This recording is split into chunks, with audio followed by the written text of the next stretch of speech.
जय महाराष्ट्र, जय शिरोली। आज दिनांक 4/1/2026 रोजी आज शिरोली गावामध्ये हातकणंगले लोकसभा मतदारसंघाचे लोकप्रिय युवा खासदार धैर्यशील मानेसाहेब दादा यांच्या फंडातून आज विविध विकास कामाचं उद्घाटन शिरोली गावामध्ये झालेलं आहे। त्याबद्दल खरंच खासदार धैर्यशील माने साहेब यांचं अभिनंदन।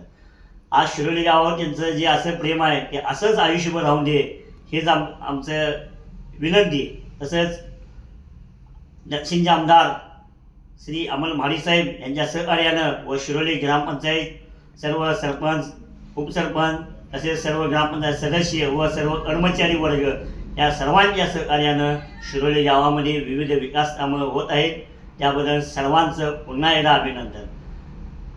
आज आपल्या शिरोली गावामध्ये विकास कामासाठी विविध निधी दिल्याबद्दल खासदार धैर्यशील मानेसाहेब यांचं खरोखर अभिनंदन।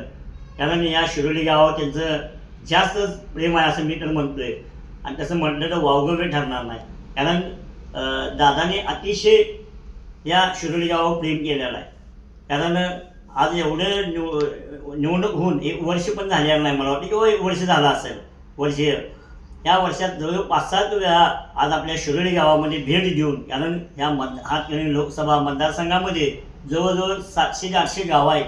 एवढी गावं असताना सुद्धा आपल्या शिरोली गावावर मध्ये कमीत कमी 7 वेळा येऊन गेलेत व प्रत्येकाला मदत व अडचणीत असणाऱ्या माणसाला सहकार्य केल्याबद्दल खरंच दादांचं, खासदार साहेबांचं अभिनंदन। कारण त्यांच्या या प्रेमापोटी आमच्यासारखे सामान्य शिवसैनिक दादांच्या पाठीमागं आम्ही एकदम सतर्क राहतोय आणि आम्ही काम करण्याची आम्हाला दादांच्यामुळे ऊर्जा मिळते। मी शिवसेना शिरोली शहर प्रमुख प्रमोद पाटील, तसेच शिरोलीचे आपले सर्व पदाधिकारी आणि आमचे शिवसेना महिला आघाडी व युवा सेना शिवसेना यांच्यातर्फे दादांचं अभिनंदन। आमच्या शिरोली गावामध्ये विविध ठिकाणी फंड दिल्याबद्दल, विविध विकास कामं करण्यासाठी निधी दिल्याबद्दल दादांचं खरोखर अभिनंदन।